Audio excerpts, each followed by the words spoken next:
pollination session.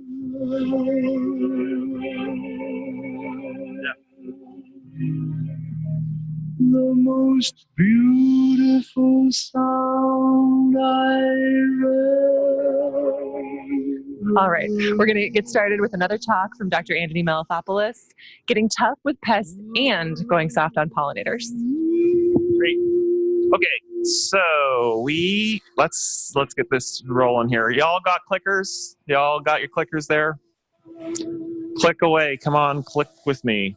Okay, let's do this. So, oops. Problem. Just hold a sec. So, oh, I see what happened here.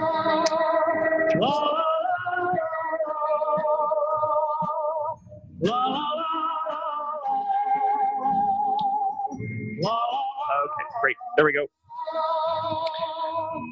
I have no jokes, no loading PowerPoint jokes. And as an extension agent, you think you'd have like a whole load of them, but I've only been in the job for 2 years. I'm the Oregon State University Pollinator Health Extension Specialist. I think I'm the only pollinator health extension specialist in the country, so that I'm kind of like a unicorn. You have a rare sighting of the... All right, there we go. Okay. As I like to say, it is possible to go real hard on pests and be able to be soft on pollinators. It's infinitely possible to do.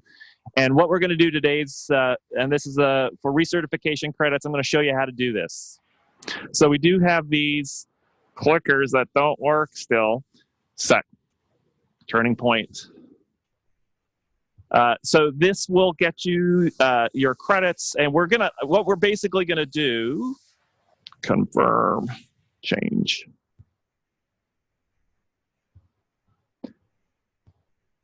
We've got a couple real discrete things. You're gonna come out of here today knowing not to ever do this kind of thing with what's going on here? Clear pair device. Bear with me for just 1 second, folks. That's never happened before. Give me 1 sec.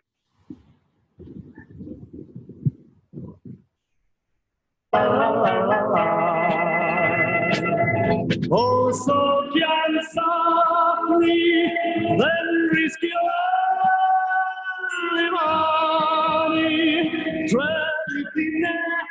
Well, that was Never on a Sunday by Polina McCurry. That's a great Greek song. Okay, I can't get this thing to work, so we are just going to... Oh, you did that on purpose. Melathopoulos, nice, very good. Okay, for some reason this is just not operating today. Okay, well, no problem. This means we're gonna just get a show of hands when we go around. Okay, so first question, I'm sure the way you'll answer this question, forget the clickers, or try the clickers. Let's see how it works.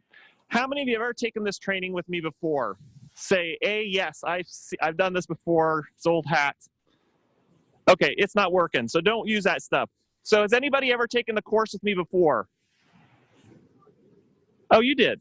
Great, awesome. Okay. Uh-oh. We are having some problems here. So let's just do it like this. I'm gonna just shut this down and start again. And this allows people with copy to come back in the room.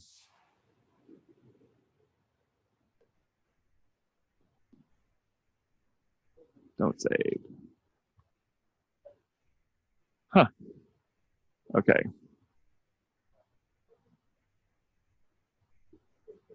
All right, let's try this one more time, folks. You're the most patient Washington audience I've ever spoken to. Okay, here we go.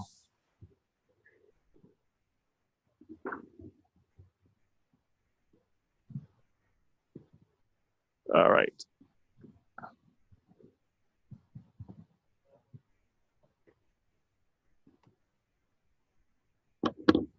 Does it allow me to go? Okay, there we go. It's not gonna, oh, I think I can do it like this. Okay, I think I've got it. Stop. All right, I have to shut this down one more time, folks. This is just like getting on the airplane. So it's like, oh, yeah, we're just going to de-ice here for a minute, and we're going to be on our way in 15 minutes. And you're still there, and you're not leaving, and you're like, what's going on? We're going to shut this whole puppy down. All right, and we're going to run it old school, which is like that. Okay, great. Thanks very much. Okay, so here we go. So we now have established that there is one person who's taken this training with me before. And was there this many problems last time, sir? No. There you go. Okay, excellent. Next question. Tim made this a plug. We've got this great publication, How to Reduce Bee Poisoning from Pesticides. It also has a mobile phone app on iTunes and Google Play Store. You can download it. I want to ask you, now that you got some coffee in your bones, how many of you have ever seen this app, this thing before Tim mentioned it? Raise your hand. How many of you have never seen it before? Please be honest. It's really helpful for me. The bulk of you. This is what we normally see, is most people have never seen this publication before, so don't worry about that. Okay, here's a skill testing question. I'm going to go through it. How can you find out if a product is toxic to bees? Is A, it's in the specific use directions of the label. Who thinks it's that? Who thinks it's B? It's in the environmental hazard section of the label. Who thinks it's C? Actually, it's not on the label. You're supposed to take a course like this so that you can exercise judgment. Okay, it's somewhere between B and A, and we're going to cover this today. Okay, next question. By law, can you apply a pesticide when honeybees in the area if the label indicates this product is toxic to bees? Answer, yes. Yes, there are some circumstances when it says that on the label when you can apply it, or no, there's no circumstance. When it says this product is toxic to bees, you can never use it. Who thinks yes? Who thinks no? In fact, yes is the answer. There are many circumstances you can use a product like that around bees, and we're going to teach you how to do that today. Next question. If a pesticide label says, and this is the language on the label, you cannot apply the pesticide when bees are visiting the treated area, could you apply this product at night? So if it says it, this is what it says, you can't apply it when bees are visiting the treated area, can you apply it at night? Who says yes? Who says no? The no, sir, is correct. It's missing one word. If it said bees are actively visiting the treated area, it would indicate a short residual time would break down overnight. We're going to cover this. It's very complicated. EPA has made your job very difficult as an applicator. Last question. Second to last question. Pesticide products applied to the roots of a plant pose very little risk at the flowers. Yes, it does pose very little risk, or no, it actually poses, it can pose risk. Who says yes? Who says no? There are some products that will move up from the root zone up into the flowers and express itself. So we'll talk about that as well. Last thing I'm just curious about, when you see that there's a bee toxicity warning on the environmental hazard section, do you think it's advisory or do you think it's mandatory? How many say advisory? Okay. How many say mandatory? Okay, great. Let's move on. So what we're going to do today, the first thing I want to do is I want you to leave this room, and I'm just going to do this very lightly, as Tim did a great job being able to recognize bee pollinators, where they're nesting, as the gentleman asked earlier, and their role in enhancing crop yields. We're going to do that really quickly because then we're going to get into labels. I want you to be able to determine, be able to discern. You should, if we go out and you're having lunch this afternoon, somebody says, hey, what's the difference between toxicity and risk to bees? You should be able to recite it. Similarly, I want you to be able to take that pesticide label, and we have a number of pesticide labels that Betsy's going to be handing out, and I want you to be able to figure out how risky it is by reading that label. And finally, we're going to go through some situations on how to reduce risk. Let's say you're in a situation where you have to get something on, but it's going to be risky. How do you mitigate? Okay, so Tim's already talked about this. Beekeepers are, the bees live in these boxes. There's 2 boxes. That's typically what they'll deliver. They're strapped together. And these colonies will go into pollination. Like here, you can see they're doing clover seed pollination. They're going to grow. So those boxes are going to increase. They're going to get more boxes if they make honey. The beekeeper, it's really important to know that you're not just renting the colony, you're renting the beekeeper. A competent beekeeper can keep those colonies, as Tim made a very good case, at full strength so that they're really pollinating. But there are other bees. So this is the orchard mason bee. It's a stem, it's different, completely different. Makes no honey, makes no wax. It doesn't live in a colony. It's this one single bee, and you can see her here. This is up in the Dalles, and this is actually Jim's bees. We're doing a study with Jim's bees. We've dug a pit there because in the Dalles, in the Columbia River Gorge, there's not a lot of clay, and so these bees, what they do is they provision a nest in a hollow twig like this. They put some pollen there, but to seal it all up, they seal it up with mud. And you can see her down there. She's rolling some mud into a little ball under her chin, and she's going to fly it back to her nest. Here you can see them in cherry pollination. It's a lot of totes and T-bars. You put them out. The bees are released in those little PVC pipes, and then they nest inside those blocks. You can see them. They're out there real active, pollinating the cherry crop. And what they're doing is after they collect that mud, they seal these little chambers. They have their cocoons in there. They seal the chambers. And then later, you can go back and harvest those cocoons. So they multiply as they go through the season. There are also alfalfa leaf-cutting bees, which I have seen people, we used to use them in lowbush blueberry in Maine. These bees are a lot smaller. They fly at a lot warmer temperature, and they don't use mud and they don't use wax to make their cells. They use little bits of leaf. And so you can see them in the bottom corner there. The bottom corner there, there's a little bit of mud. There's a little bit of leaf. She provisions it with pollen, lays an egg. There's no child care. It's an ideal system. It's very good. But you can see though, instead of a stem, what you do, they either have these wooden blocks or these foam blocks, and they make their nests in there. And they're widely used, and they reproduce in alfalfa crops. So here you can see this is rosemary in southern Alberta, where they're just the pollinator of alfalfa seed. And then we have this Ohio State University. Sorry, Tim, do not have these. Oregon does. This is the only ground nesting managed pollinator in the world, and you find them in Eastern Oregon and Eastern Washington. Growers will put pounds of salt on these beds and run irrigation pipe under it, and these bees will naturally nest there, and they're the best. They're like a Rube Goldberg machine. They just keep reproducing themselves and pollinating alfalfa, and where you have the right soils for this, this is a great pollinator. And just to come to the gentleman's question about where do these bees nest, 70% of our bees are solitary. They're nesting in the ground like this. Even though there's a lot of little holes here, these holes actually lead down to one female's digging that hole. It's not a colony, even though there's a lot of bees. And what she does is she goes and she digs and digs and digs. Some of these tunnels can go 5 feet down. They're like little gophers. And at the bottom, they make a chamber. They roll a little bit of pollen up. They lay an egg on it. She dies. That larva eats that pollen. They'll either winter as a pre-pupa or pupa or even an adult, and the next spring they tunnel back up and you get these bees. When I was doing lowbush blueberry, we had one of the slides that I ran through really quick. The spring mining bees, these Adrena bees, were some of the highest. It was a really good, as you know, lowbush blueberry is a wild blueberry, so they kind of evolved with the blueberry, but they would almost rival the level of some of the well-stocked honeybee colonies. So these bees can time, and if they're timed right and they pop up with your blueberry bloom, they can be really effective pollinators. Okay, that's that.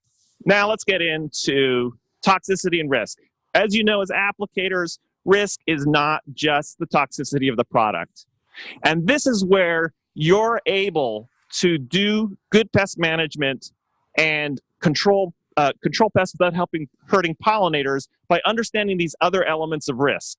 It's not just risk, it's bloom. So you can see this tree, when it's in bloom, it's going to be attracting pollinators. If you do pest management at this point, it's going to have high risk. And it's not just the target, but it's those blooming weeds. The other thing that determines risk is how much time that product is active. As we're going to talk, pesticide labels give you information on whether a product will degrade in 8 hours or less. Finally, there's formulations. There are active ingredients that will break down slower or faster based on the formulation, and we'll talk about that as well. On to learning objective number 3, how do you judge the risk? The first thing is acute toxicity. This is, as you know, as an applicator, it's a sudden application. It's an exposure event that takes place at a small period of time. And in honeybees, it looks like this. This is a really bad bee poisoning event. Now, I always have people ask me, like, why are the bees out front when they got exposed in the field? Well, a lot of those bees may not make it back, but they seem to come back in. Some of them miss the target and land, but a lot of them make it back into the colony and die, and the bees just kick them out. When you see a carpet like this is a severe poisoning, and if you were to look down, it's real easy to see what's going on. It looks like any poisoned insect. They're going to twitch, they're going to regurgitate nectar. It has a very kind of specific way that it looks. Now, this is on the label. So if you pick up a label, you'll see in the environmental hazard section of the label, it's going to say blah, blah, blah. And then it's going to say this product is highly toxic to bees. It's going to say this product is toxic to bees, or there's going to be no warning at all, in which case you presume it's relatively non-toxic. So here you are on the TriStar label. This product is toxic to bees. This is based on a test that the registrants have to supply. They get bees, they put them to sleep, they give them a little bit of carbon dioxide, they put a little bit of pesticide on their body, and if it doesn't take very much to kill them, then it gets on the label, it's going to say highly toxic. If it gets, you need a little bit more, it's going to say toxic. And if you really have to jack the dose up, it's going to say nothing on the label. There will be nothing, no mention of bees in the environmental hazard section if you have to really bring the dose up. Now, as Tim mentioned, there's this great P&W publication, and if you go to table 4 of that publication, it has all this information. You can get the product names and cross-reference with the active ingredients. And you can see there's the TriStar right there, and it's in that yellow column indicating toxic. If it had an X in the red column, it would be highly toxic. And if it was in the green, there would be no warning on that label. It's presumed to be relatively non-toxic. But we do have this app. You can download it on your phone, and I'm going to hand out a handout during one of the exercises that shows you where to download it. And you can type TriStar. You don't need to know the active ingredient. They'll bring you here and give you the exact same information. You get that yellow, which indicates toxic. And then it has all the information that's available in that publication. Okay, we're going to do an exercise now. I want you to, does everybody have one of those pesticide labels? There's 7 labels in front of you.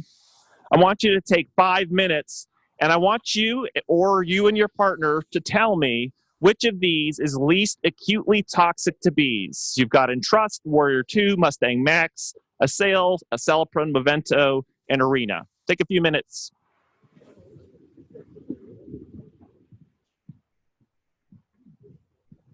As you're doing that, I'm going to be passing around a card that tells you how to read pesticide labels in Spanish and English. You can have as many copies as you want, stuff them in your truck, put them in your shop.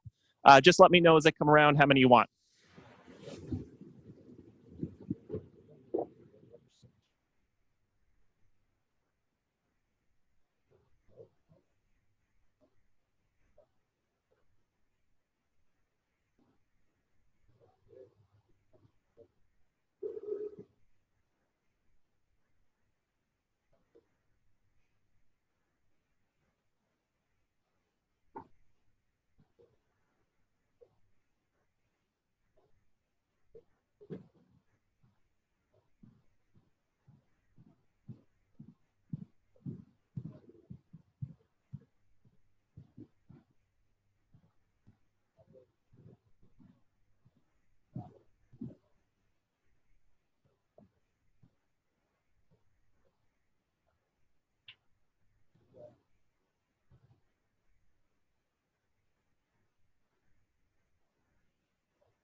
There's no mention of the bee toxicity on there. That's excellent.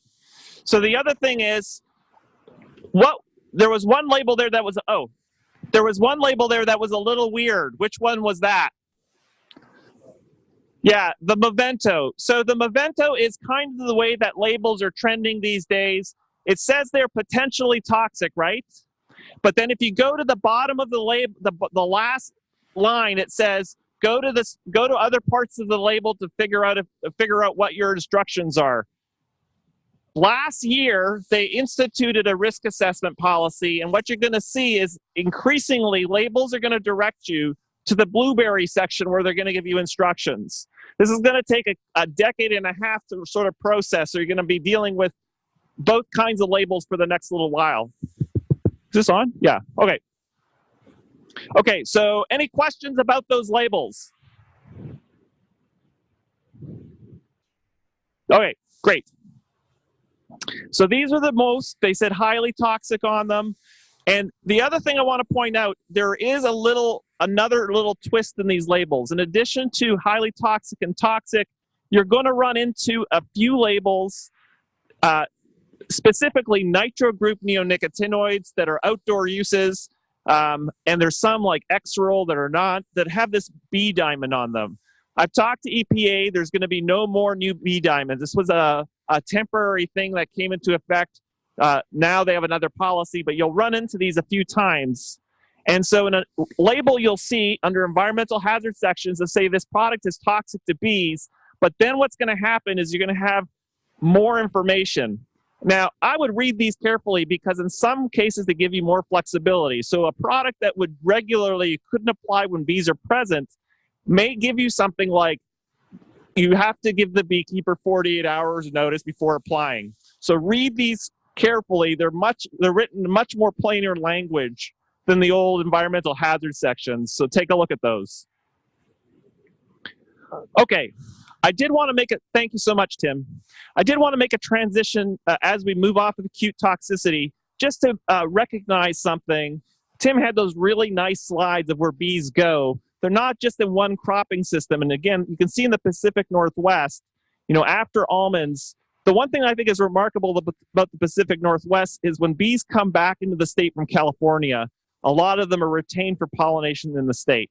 So that, in Oregon, they'll come in, they'll do blueberries, they'll do cherries, they'll come back and do vegetable seed and clover seed. They'll go over the Cascades and do carrot seed and watermelon. So they're going to be retained in the state for much longer than other places.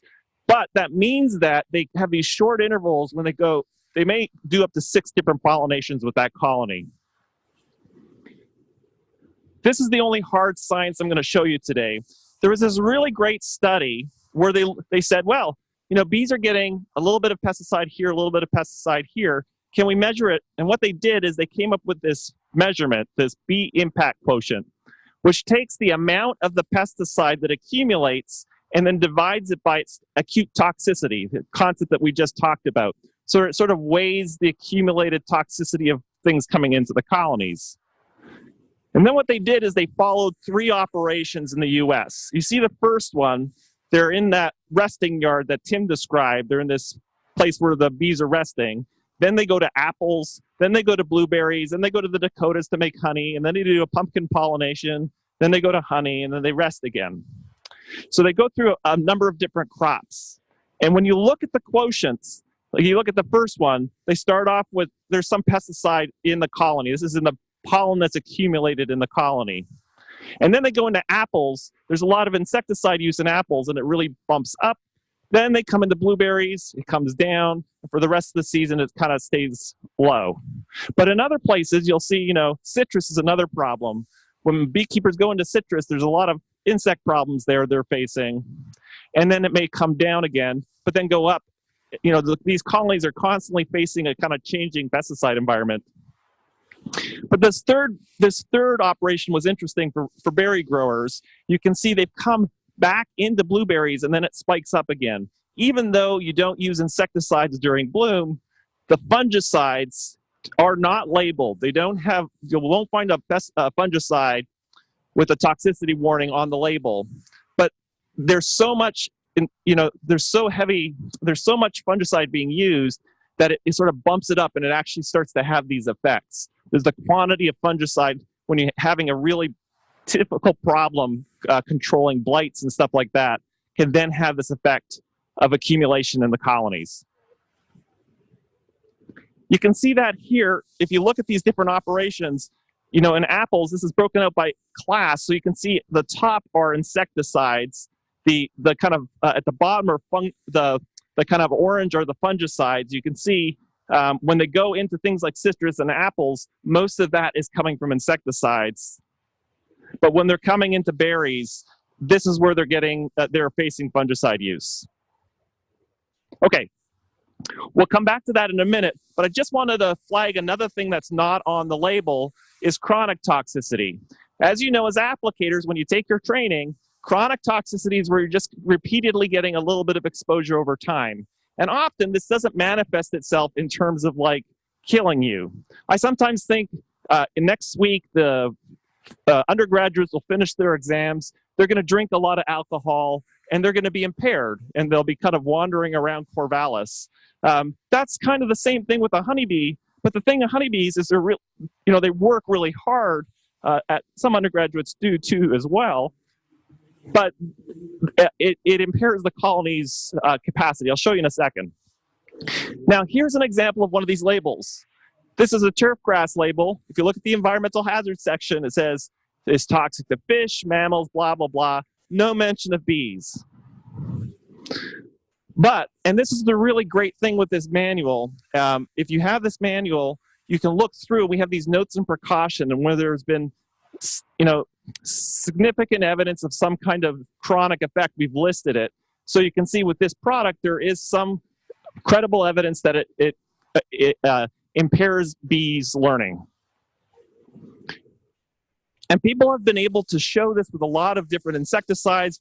For example, some of the neonicotinoids, when you're running them at rates that are below toxic, you can, this is one where they put a chip on the bee and looked at its ability to return, that when you give them sublethal doses, their capacity to get back to the colony to function properly gets impaired. Okay, that's toxicity. Any questions on toxicity before we move on? Okay, but toxicity, as I said, is not everything. Bloom is just as important. I'm going to get at this through this example. I'm going to ask you guys a question, so pay attention. Let's say the blueberry prices continue to drop and you decide to switch over to turf grass management, where there is big bucks.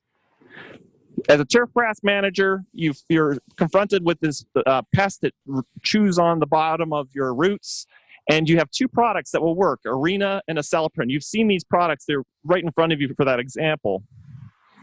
In this experiment, what they did was they took a bit of turf grass, and you can see there's clover there that the bees visit. They like clover, as Tim mentioned. And in the middle of this tent, they put a bumblebee colony. They sat a bumblebee colony in the middle of the tent, and then they watched it grow over time. And you can do this by just weighing it. You take the bumblebee colony, it's in this little box, you put it on a scale, and if it grows, it gets heavier. This is what they noticed. So you can see this is weight gain, and there's a blue, as you see, the purple are colonies that went on turf that was untreated. And you see those colonies grow in a week, they're a little bit heavier, they double their weight in 2 weeks, blah, blah, blah, blah, blah, blah. The Acelepryn, as we saw, is that no warning on the label, same thing. They're feeding on that clover, and it has no effect, the colony grows.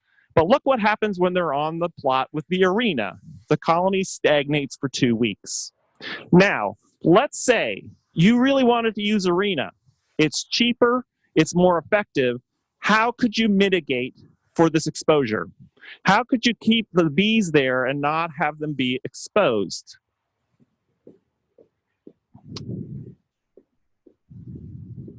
Mow the lawn. Thank you. Getting those weeds down is the key to it. And this is always a tricky thing because obviously this is an example where there's so many blooming weeds. This is one of the stone fruit, and you want to get an insecticide on. There's so much clover blooming in that alley that clearly exposure is going to be high, but you're going to say, well, you can mow it. Well, even the day after I mow this, the dandelions are going to pop up. So what we're talking about is really substantial bloom, not a couple of flower heads that are going to be up the next day, but it's when you're dealing with a situation like that and you need to put a toxic product on, you got to get that down. You get that down, the exposure risk is really diminished. Okay, residual time. Direct toxicity, we already talked about it. The bees get exposed. It's a point source event. Either they get sprayed on their body or they land on a leaf that's just been sprayed. But what we're talking in this section about is residual toxicity. It's like you apply the product to your leaf and flowers, and then how many hours later, when the bee returns, and the scenario here is when it's dark, bees actually go back to their nests at night.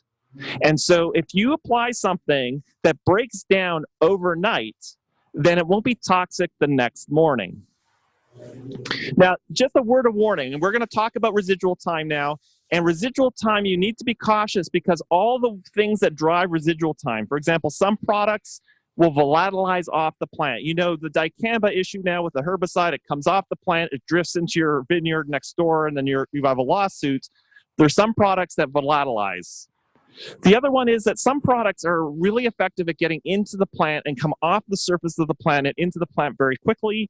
And then there's some products that just break down. They're just notorious to breaking down and not becoming effective. And I know those are products that you may, to your advantage, if your last spray is a spotted winged Drosophila, you want something that's going to break down so you don't go above the tolerance. Some products break down. The only thing I want to say about this is that all of these processes are rate dependent and temperature dependent. So when you're running at really low temperatures and you read these instructions on the label and it's low temperatures, then be conservative. Speaking of conservative, here's the conserve label. DuPont did a really good job on all of these spinosad products. They're very clear on the residual time. When you read the label, it says, this product is toxic to bees exposed to treatment during 3 hours following treatment. Could you apply this at dusk and meet these criteria? Yes? Put your hands up. No. Okay, good, you got it. So yeah, this product is really clear. If all labels are written like this, you'd have a much easier time of your job. Fortunately, they're not. So I'm going to talk about the way that it's expressed on most labels. It's this idea of extended residual toxicity. Don't remember that word. Remember these words. So if a product is longer than 8 hours residual toxicity, i.e. it's going to be toxic the next day, what would you see on the label? Unfortunately, and you can see this on the little handouts that I handed out, if it's less than 8 hours, it's going to say, don't apply when bees are actively visiting the treated area. Unfortunately, and this is really a crime, if it's more than 8 hours, the word actively disappears. It's a one-word difference between a product that's going to be toxic the next day and a product that'll break down overnight. Okay, so just what about this label? Is it true? Is this possible? Let's say if you're treating clover seed at night with this product and the product says, do not apply this product or allow it to drift to blooming weeds or while bees are actively visiting the treated area. Could you apply this at night? Yes or no? Commit, guys. Come on. Yes. How about if you say no? Okay, we got it. You guys are... So just to hit you over the head with this, because this is like the key concept that I have to get across. If it says actively, it means you can't apply this thing when the flowers are in bloom and during daytime. So you can't do that, but you could do that. When the word actively disappears, then it's extended residual toxicity. So you, in addition, not being able to apply when there's petals on the plant and during the daytime, you also can't apply at night. So you can't do that. Is that clear? Okay, I want you to take a look. So we go back through these labels I gave you. We're going to knock acelepryn off because you could. I want you to tell me which product could you apply at nighttime of all of these labels, of all these products. The acelepryn we know you could apply at daytime if you needed to.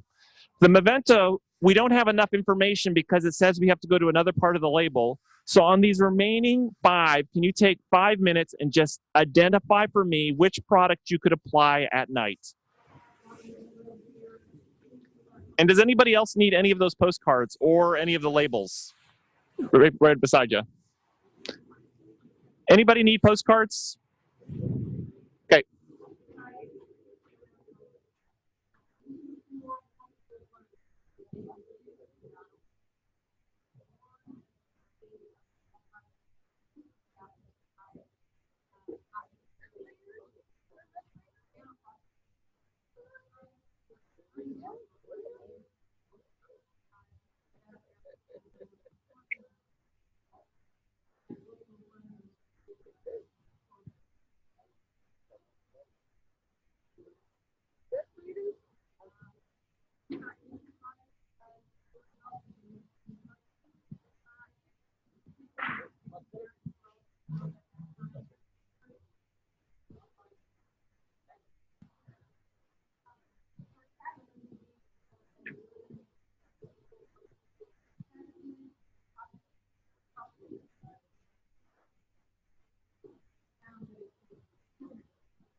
All right.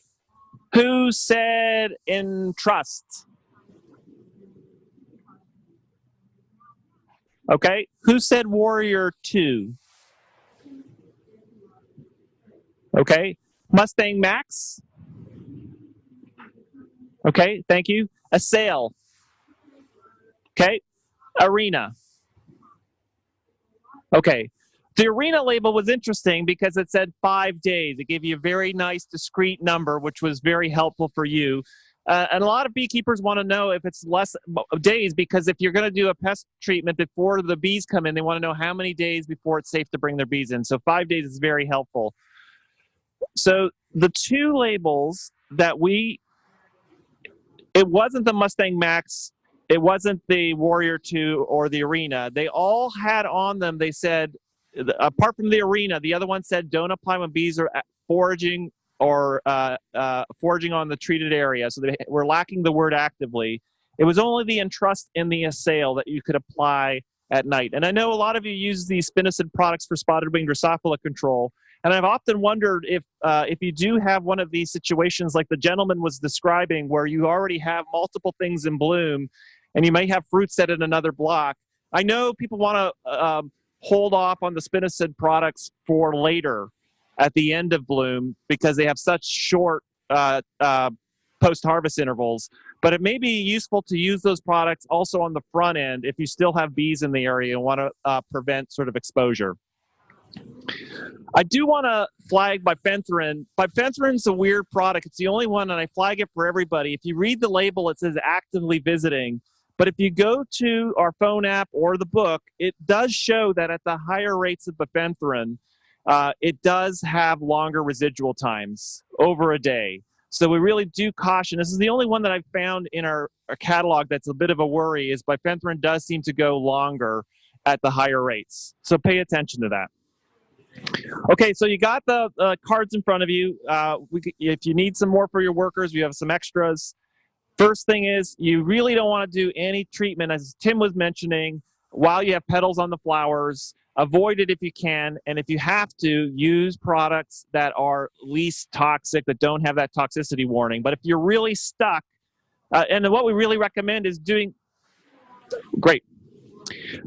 What we really recommend is doing hard pest control before you hit bloom. So here's a brassica crop, getting that thing hit hard so during bloom you're not going to have to do any treatments. Second thing is, if you do have to do pest control during bloom, just being very kind of conscious of picking these products that you could apply during the evening. And then looking other places on the label for other information, because the labels are shifting. Okay, last thing is, how do you mitigate? I think this is a cherry example. Cherries are maybe kind of like blueberries, lands at a premium. There's not a lot of area to turn around. You may have bee habitat, as Tim was describing, on the edge of your field. So the first thing to do is really get your beekeeper's number, have a conversation with them. If the beekeeper's a jerk, they'll say, "Don't spray anything ever, anytime." There are lots of good beekeepers out there who know that you need to get your pest control on, and they will work with you. So give them a call. Find a beekeeper who's willing to talk with you. They'll appreciate the call, and don't just call them at 5 when you're going to spray that evening. Give them some warning. 48 hours is a good buffer for letting them know. They may be halfway to cross the state, and they can't get back in time. The second thing is to protect those natural buffers. So, and I like the cherry example because you don't have a lot of room between those deer fences and the rows, but you want about a 20-foot buffer. And if you can, and also around the colonies, you want, if the colonies are in the area, you're going to want a buffer around them. And I would really recommend turning your nozzles off when you're coming around those corners and not spraying into the colonies, even if it's a fungicide, even if it says it's not safe. Don't spray into the colonies. Give a buffer. The next thing I would do is if you are, let's say you're next door and you're done and the guy's next door still in bloom, also call that beekeeper. And finally, once your fruit has stopped, your flowers are down, petals are down, get that, and you're going to apply something toxic, get those weeds down before you start spraying. Now, finding the beekeepers can sometimes be tough, and I know they may be doing something other than your crop, and they're sort of tucked away in the edges, and this comes into play when you're doing spotted wing Drosophila. You're no longer contracting these beekeepers, but they may be in the area, so stay in touch with your beekeepers. They may be behind a bush there, just on the other side, so keep in touch with them. A lot of beekeepers will have some information, either in Oregon, they'll have an ODA number stenciled on the colony. Sometimes they'll have a telephone number. You wish it was bigger because you're going to have to go up there and read it. But so contact the beekeeper, let them know, and they'll come. They may be a little ways away. They'll come with a forklift. They'll move their colonies out. They may put some tarps over them. But just be conscious of this. This is Harry Vanderpool, the former president of the Oregon State Beekeepers Association. He'll do a lot for you guys. He knows that you and him together, if that crop doesn't do well, he's not going to get paid well sustainably. So work with your beekeepers and just keep in mind that when you have them come and move their colonies, there's some labor there. There's some time and labor there. And so it goes both ways. He may, give them a call or have some courtesy with them when you have beekeepers come in to move colonies. All right, last thing is the application of formulation. I do want to point out that some products, malathion is very toxic, and a lot of the formulations have very long residuals, but some, like the EC formulation, you see here it says on this label, don't apply when bees are actively visiting, short residual. So if you got a product that you want to use, check some of those formulations. They may actually be able to get you by and get a nighttime application on. The other thing are these systemic products.